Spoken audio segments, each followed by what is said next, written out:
नमस्कार, आप देख रहे हैं खबरों का पंचनामा। मैं हूं आपके साथ परवीन शेख। हम लेकर आए हैं देश और दुनिया की 5 बड़ी खबरें, जिस पर चर्चा के लिए हमारे साथ स्टूडियो मौजूद हैं कैपिटल टीवी के editor in chief doctor Manish Sharma. Sir, आपका स्वागत। धन्यवाद। सबसे पहले एक नजर आज की टॉप हेडलाइंस पर। गुजरात पहुंचे पीएम मोदी ने स्वदेशी का नारा किया बुलंद। ईवी कार प्लांट के उद्घाटन पर बोले, दुनिया की कई इलेक्ट्रिक गाड़ियों में लिखा होगा मेड इन इंडिया। भारत पर लागू होगा 50% टैरिफ। डेडलाइन खत्म होते ही डोनाल्ड ट्रंप ने जारी किया नोटिफिकेशन। 27 अगस्त से रात 12 बजे से लागू होंगे नए नियम। दिल्ली में ईडी का जबरदस्त एक्शन। आप नेता सौरभ भारद्वाज के 13 ठिकानों पर छापेमारी। 24 अस्पतालों के निर्माण में 5,590 करोड़ के घोटाले का है आरोप। सुपौल पहुंची राहुल गांधी की वोटर अधिकार यात्रा। राहुल के साथ प्रियंका वाड्रा भी यात्रा में हुई शामिल। रोड शो में तिरंगे के अपमान के मामले ने पकड़ा तूल। आरएसएस का गीत गाने पर कर्नाटक में गहराया विवाद। डिप्टी सीएम डीके शिव कुमार बोले, भावनाएं आहत हुई तो माफी मांगने को हैं तैयार।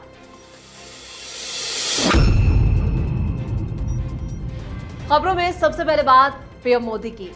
आज पीएम मोदी गुजरात पहुंचे, जहां उन्होंने टीडीएस लिथियम आयरन बैटरी संयंत्र में हाइब्रिड बैटरी इलेक्ट्रोड के उत्पादन का उद्घाटन किया। और इस मौके पर पीएम मोदी ने कहा कि अब मेक इन इंडिया में नया अध्याय जुड़ गया है। विदेशों में चलने वाली इलेक्ट्रिक कारों पर भी अब मेड इन इंडिया लिखा जाएगा। जो कार गुजरात में बनेंगी वो जापान भेजी जाएंगे। इस बीच पीएम मोदी के जापान और चीन दौरे की पूरी जानकारी भी सामने आ गई। विदेश सचिव विक्रम मिस्री ने कहा, प्रधानमंत्री 28 अगस्त की शाम को जापान की आधिकारिक यात्रा पर जा रहे हैं। वो जापान के प्रधानमंत्री शिगेरू इशिबा के साथ 15वें भारत जापान वार्षिक शिखर सम्मेलन में हिस्सा लेंगे। पीएम मोदी 2 दिन जापान में रहेंगे। उसके बाद 31 अगस्त और 1 सितंबर को एससीओ के राष्ट्र अध्यक्षों की 25वीं बैठक के लिए चीन के तिनजियान जाएंगे, जहां उनकी मुलाकात शी जिनपिंग से होने वाली है। पीएम मोदी गुजरात में थे, लेकिन इस बीच जापान और चीन की यात्रा को लेकर भी जानकारी सामने आ गई। देखिए, बेफिक्र हैं प्रधानमंत्री मोदी। दुनिया भर में चर्चा चल रही है 50% जो है लगा दिया गया है टैरिफ। प्रधानमंत्री तो बिल्कुल कूल है। वो इशारे दे रहे हैं, वो बता रहे हैं कि आपके टैरिफ से कोई फर्क नहीं पड़ रहा। हमारी जो विकास यात्रा है वो धड़ल्ले से आगे चल रही है और ये आगे चलते चली जाएगी। और इशारा भी कर दिया, जापान जा रहा हूं, चीन जा रहा हूं, बड़े बड़े डील्स करके लौटूंगा। मतलब ये कि प्रधानमंत्री मोदी ने यह तय कर लिया है कि डोनाल्ड ट्रंप को जरा सा भी दबाव डालने का मौका वो नहीं देंगे और डोनाल्ड ट्रंप के तमाम जो प्रेशर से हिंदुस्तान जरा सा भी अपनी पॉलिसीज के ऊपर अडिग नहीं होगा, उसी का वो मुजाहरा है। वहां से लौटे और पीएमओ में बैठक हुई। लगने वाला है टैरिफ, तो हिंदुस्तान कैसे अपने आप को तैयार करेगा। तो प्रधानमंत्री ने एक अलग तरीके की ऊर्जा हिंदुस्तान की इकॉनमी में और हिंदुस्तान के लोगों में भरने की कोशिश की है कि कुछ भी ट्रंप करते रहें, चीखते रहें, चिल्लाते रहें, हमें इस पे कोई फर्क नहीं पड़ने वाला। सही कहा आपने। खबरों में अब बात डोनाल्ड ट्रंप के टैरिफ की। डोनाल्ड ट्रंप के ऐलान के बाद भारत पर 25% का एक्स्ट्रा टैरिफ 27 अगस्त से लागू होने वाला है। इसके बाद भारत से अमेरिका जाने वाले सामान पर कुल 50% टैरिफ देना होगा। ये कदम अमेरिका ने रूस से भारत की तेल खरीदारी के जवाब में उठाया। इस फैसले के बाद भारत भी उन देशों की लिस्ट में शामिल हो गया है जिन्हें अमेरिका से सबसे ज्यादा टैरिफ का सामना करना पड़ रहा है। अमेरिकी सरकार की तरफ से अतिरिक्त टैरिफ की औपचारिक अधिसूचना जारी कर दी गई। नोटिफिकेशन के मुताबिक यह नया नियम 12 बजे से लागू हो जाएगा 27 अगस्त से। और ट्रंप ने पहले ही 1 अगस्त को 25% टैरिफ लगाया था और अब इसमें 25% और जोड़कर कुल 50% कर दिया गया है। डोनाल्ड ट्रंप, डॉक्टर साहब, जिस तरह से ये कदम उठाया है, वो कदम क्या संकेत दे रहा है? संकेत यही दे रहा है कि उनका प्रेशर पॉलिटिक्स काम नहीं करा। उन्होंने तो कहा था कि he is the deal maker. Deal नहीं हुआ, इसलिए आपको 50% करना पड़ रहा है। तो पहला आईना तो आपको दिखा दिया गया। आज खबर आई, एक जर्मन अखबार ने खबर दी कि डोनाल्ड ट्रंप ने करीब 4 बार प्रधानमंत्री मोदी से पिछले 2 सप्ताह में बातचीत करने की कोशिश की। व्हाइट हाउस से इनविटेशन आ गया, प्रधानमंत्री मोदी ने कह दिया बात नहीं करनी है। मतलब आप देखिए, प्रधानमंत्री मोदी डोनाल्ड ट्रंप को चिढ़ा रहे हैं कि आपको जो करना है करें। और ये ऐसे नहीं है, ये हिंदुस्तान जिस चीज के लिए लड़ रहा है और पूरी दुनिया को एक रास्ता दिखा रहा है कि स्ट्रेटेजिक ऑटोनॉमी का मतलब क्या होता है। हम परेशानियों को झेल लेंगे, लेकिन अपनी इस आजादी को कि फॉरेन पॉलिसी, इकोनॉमिक पॉलिसी हम कैसे बनाएं, ये किसी के हाथों गिरवी नहीं रख सकते। ये किसी को अधिकार नहीं दे सकते कि आपकी दबाव की वजह से हम अपनी नीतियों को बदल दें। ये इतना बड़ा काम प्रधानमंत्री मोदी कर रहे हैं। You just wait for 2-3 months. ये डोनाल्ड ट्रंप अमेरिका के अंदर भी घिरेगा और उसके बाद वो मदद की गुहार पूरी दुनिया, आज जिससे वो लड़ रहा है। जर्मन अखबार ने क्या लिखा कि पूरी दुनिया में अपने तमाम कॉम्पिटिटर्स को डोनाल्ड ट्रंप ने हरा दिया सिवाय हिंदुस्तान के। ये है प्रधानमंत्री मोदी की डिप्लोमेसी और जनता को बचाने की उसको नीयत। क्या कहा प्रधानमंत्री ने कि किसी भी कीमत पे हम हिंदुस्तान के बिजनेसमैन, किसान, डेयरी से जुड़े हुए लोगों के अधिकार का हनन नहीं होने देंगे। और प्रधानमंत्री मोदी अभी तक अडिग हैं और इसलिए वो 50-25 लगा रहा है। 50 लगाने दीजिए, उससे फर्क नहीं पड़ने वाला। क्यों? क्योंकि भारत उसके अलग ऑप्शंस ऑलरेडी ढूंढ निकाल चुका है। जी, खबरों में आगे बढ़ते हैं। आज दिल्ली में ईडी का जबरदस्त एक्शन हुआ। 24 अस्पतालों के निर्माण से जुड़े 5,590 करोड़ के घोटाले में ईडी ने आप नेता सौरभ भारद्वाज के 13 ठिकानों पर छापेमारी की। मनी लॉन्ड्रिंग के तहत ईडी की टीम ने उनके घर पहुंचकर सर्च ऑपरेशन चलाया। ईडी की टीम ने आप नेता सौरभ भारद्वाज पर गंभीर आरोप भी लगाए हैं, जिससे उनकी मुश्किलें काफी बढ़ गई हैं। सौरभ भारद्वाज के साथ साथ आप सरकार में स्वास्थ्य मंत्री सत्येंद्र जैन पर भी मनी लॉन्ड्रिंग का आरोप है। ईडी की छापेमारी पर अरविंद केजरीवाल का बयान सामने आया। उन्होंने कहा, सौरभ भारद्वाज के घर ईडी की रेड मोदी सरकार के एजेंसियों के दुरुपयोग का एक और मामला है। मोदी सरकार आम आदमी पार्टी के पीछे पड़ गई है। जिस तरह आपको टारगेट किया जा रहा है, ऐसे इतिहास में किसी पार्टी को नहीं किया गया। सौरभ भारद्वाज के खिलाफ ईडी ने अपनी कमर कस ली है, लेकिन केजरीवाल पूरी तरह से बौखलाए हुए। डॉक्टर साहब, तो प्रधानमंत्री मोदी का सर्टिफिकेट मिल गया। अरविंद केजरीवाल जी बहुत सर्टिफिकेट ढूंढ रहे थे। दूसरी चीज, ये जो तमाम लोगों के द्वारा बताया जा रहा है ईडी का गलत उपयोग। अरे बाबा, पहले एसीबी को कंप्लेन किया तो उसमें तो ईडी आई नहीं। एसीबी ने जांच किया। जांच के बाद मालूम चला कि दोनों तुम्हारे ये जो वीरू और जय हैं, सत्येंद्र जैन और सौरभ भारद्वाज, इन दोनों ने घोटाला किया। दोनों के हस्ताक्षर हैं। किस चीज में?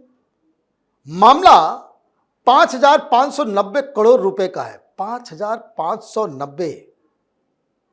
ऐसे आंकड़ा ऐसा लगता है कि कोई 500-600 रुपए। 5,000 से भी ज्यादा करोड़ रुपए का मामला है, जो 6 महीने में जो काम आपको करना था।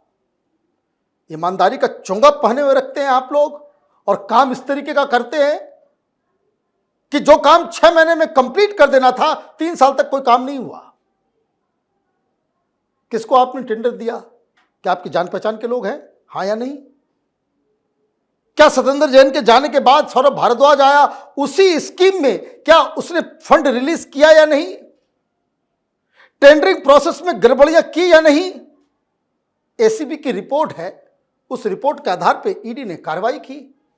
आप कह रहे हो कि तो उस समय का मसला है जब ये सब एक ही थाली के चट्टे बट्टे हैं सारे लोग।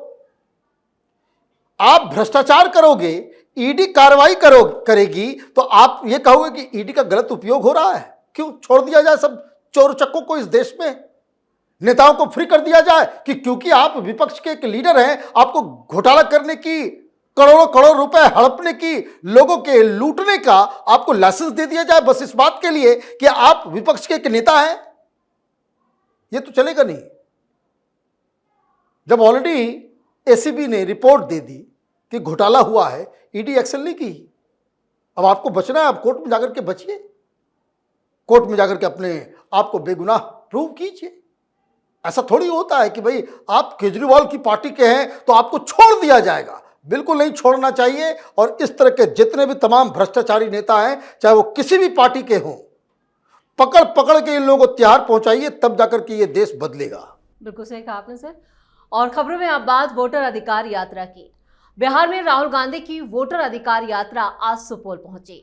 इस दौरान रोड शो में तिरंगे के अपमान का मामला भी सामने आ गया, जिसको लेकर लोगों का गुस्सा भड़क गया। सुपौल रोड शो में महागठबंधन के नेता शामिल हुए। इस दौरान राहुल गांधी के साथ कांग्रेस महासचिव प्रियंका गांधी वाड्रा, तेजस्वी यादव, वीआईपी प्रमुख मुकेश सैनी, तेलंगाना के मुख्यमंत्री रेवंत रेड्डी और भाकपा माले महासचिव दीपांकर भट्टाचार्य और जन अधिकार पार्टी प्रमुख पप्पू यादव भी मौजूद रहे। इसी दौरान महागठबंधन के कुछ कार्यकर्ताओं ने रोड शो की भीड़ में तिरंगे झंडे को लापरवाही से जमीन पर गिरा दिया और उस पर पैर रखकर चलने लगे। तिरंगा का अपमान होता देख लोगों में आक्रोश फैल गया और कई जगह पर यात्रा का विरोध भी हुआ। डॉक्टर साहब, यात्रा जहां जहां गुजर रही है वहां हर दिन एक विवाद भी जुड़ा है, ऐसा क्यों? देखिए, यात्रा है ही नहीं। यात्रा, पॉलिटिकल यात्रा का मतलब यह होता है कि you walk, you talk, you meet. लोग तो यहां है ही नहीं। तफरी मारने से, गाड़ी के ऊपर बैठ करके हाथ हिलाने से इसको यात्रा कहते हैं? क्या सीखे? कोई एक पत्रकार कायदे से राहुल गांधी से पूछ ले कि जिन जिन जगहों से आप आए उस डिस्ट्रिक्ट का नाम भी बता दो। मैं ज्यादा कुछ नहीं बोल रहा। कि सासाराम से आपने शुरू किया और ये सुपौल और दरभंगा तक पहुंचे हो, कौन कौन से डिस्ट्रिक्ट को आपने क्रॉस किया वो नहीं बता सकेगा। ये पब्लिक खामखा, वो मीडिया वाले पागल चल रहे हैं। कोई, अबे ये सब कुछ जमीन से जुड़े हुए लोग हैं। बाप दादा के किए किराए के ऊपर जो है अपनी खेती कर रहे हैं। कोई नेता है ये सब? कोई जमीन में इन लोगों ने काम किया? बेकार की बातें हो रही है, ये हो गया, वो हो गया। मोजा पहन करके, सॉक्स पहन करके आप जो है खेत में घुस रहे हो। आप कॉमेडी का कोई इंतहा है? बाइक रैली कर रहे हैं, ये कर रहे हैं। भाई इससे बढ़िया तो आप एक ही डिस्ट्रिक्ट में 10 गांव में चले गए होते, आपकी बुद्धि बढ़ गई होती। तो ये बेकार की चीजें हैं कि भाई वहां पे जनता के अधिकार के लिए आप यात्रा कर रहे हो, जनता नजर नहीं आ रही। और दूसरी चीज, वो सब चीज चला गया पीछे। मामला वहां चल रहा है कि भाई राहुल गांधी ने तेजस्वी का नाम क्यों नहीं लिया, मुख्यमंत्री कौन बनेगा। यहां तो मामला ये फंसा हुआ है। और साथ में लेकर के चलोगे नक्सलियों को, तो तिरंगे का तो अपमान होगा ही। तिरंगे का अपमान क्यों हो रहा है? क्योंकि आपकी पॉलिटिकल पार्टी में ये बेसिक ट्रेनिंग ही नहीं दी जाती। तिरंगा को कैसे रखना है, कैसे क्या करना है, कोई बताए? राहुल गांधी को नहीं मालूम होगा? कोई पत्रकार पूछ ले कि भाई तिरंगा को मोड़ना कैसे है, उसको सहेजना कैसे है, झंडा से उतार के उसको मोड़ा कैसे जाता है, वो नहीं कर पाएंगे। भाई बेसिक ट्रेनिंग नहीं है ना इन लोगों को। तो ये जो यात्रा है, ये बस राहुल गांधी का चेहरा चमकाना है और राहुल गांधी के मैनेजर्स को जो है माल कमाना है, टू बी वेरी फ्रैंक। क्योंकि ये पर्पस कुछ सॉल्व होता हुआ नजर नहीं आ रहा है। एक तो रूट आपने खराब चूज कर लिया, और दूसरी चीज कि जो प्रोग्राम आपने रखा उससे जनता को रीच आउट आप नहीं कर पा रहे हो। जनता तक पहुंचने की कवायद जो थी वही मिसप्लेस्ड है। और खबरों के आखिर में बात कर्नाटक में मचे घमासान के। आरएसएस का गीत गाने को लेकर उठे विवाद पर कर्नाटक के डिप्टी सीएम डीके शिव कुमार ने सफाई दी है। उन्होंने कहा कि अगर उनकी किसी बात या कदम से कांग्रेस कार्यकर्ताओं और इंडी गठबंधन के नेताओं की भावनाएं आहत हुई हैं, तो वो सार्वजनिक रूप से माफी मांगने को तैयार हैं। शिव कुमार ने यह भी कहा कि अगर आपको लगता है कि मैंने कोई गलती की है, जबकि मैंने कोई गलती नहीं की, फिर भी मैं माफी मांगने को तैयार हूं। मैं अपने साथियों की भावनाओं का सम्मान करता हूं। दरअसल 21 अगस्त को कर्नाटक विधानसभा की कार्रवाई के दौरान डीके शिव कुमार के आरएसएस के साथ पुराने संबंधों का जिक्र हुआ। उसी दौरान शिव कुमार ने आरएसएस का गीत गा दिया। उनका ये कदम कांग्रेस के भीतर ही नाराजगी का कारण बन गया और अब पार्टी के कई बड़े नेता खुलकर उनके खिलाफ बोल रहे हैं। डीके शिव कुमार का यूटर्न क्या है? देखिए, ये बता रहा है कि सरकार कांग्रेस की वहां पे टूटने वाली है। एक तो आपने एक पॉलिटिकल गिमिक किया, आप इशारा देना चाह रहे थे दिल्ली को कि आरएसएस के साथ हमारा लगाव है।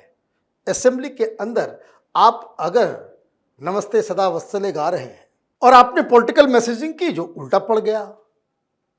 दृष्टि कहाँ है सबकी? 2.5 साल पूरा होने वाला है, डीके शिव कुमार को मुख्यमंत्री बनना है। सिद्धरमैया 2.5 साल रह गए, वो 5 साल तक रहना चाहते हैं। और हकीकत यह है कि सिर्फ सुरजेवाला को छोड़ के हर आदमी डीके शिव कुमार के खिलाफ है, चाहे वो मल्लिकार्जुन खड़गे हो अध्यक्ष, या फिर जनरल सेक्रेटरी केसी वेणुगोपाल हो। ये सब दिल्ली में आकर के भाई वो तो आरएसएस की धमकी दे रहा है, तो जरूर उनको फोन गया होगा कि भाई आप ये क्या कर रहे हो, आपको माफी मांगनी चाहिए, हमारे कार्यकर्ता नाराज हैं। तो उन्होंने कहा कभी नाराज तो मैं माफी मांग लूंगा। भाई राजनेताओं का थोड़ी कुछ ये है। बड़ी बात क्या है, मैं ये क्यों कह रहा हूं, क्योंकि सिर्फ उन्होंने माफी मांगने की बात नहीं की, उन्होंने कहा कि गांधी परिवार हमारे लिए भगवान के जैसा है। तो भगवान का आदेश आ गया कि माफी मांग लो, नहीं तो मामला खराब हो जाएगा, तुमको पार्टी से निकालने की तैयारी चल रही है।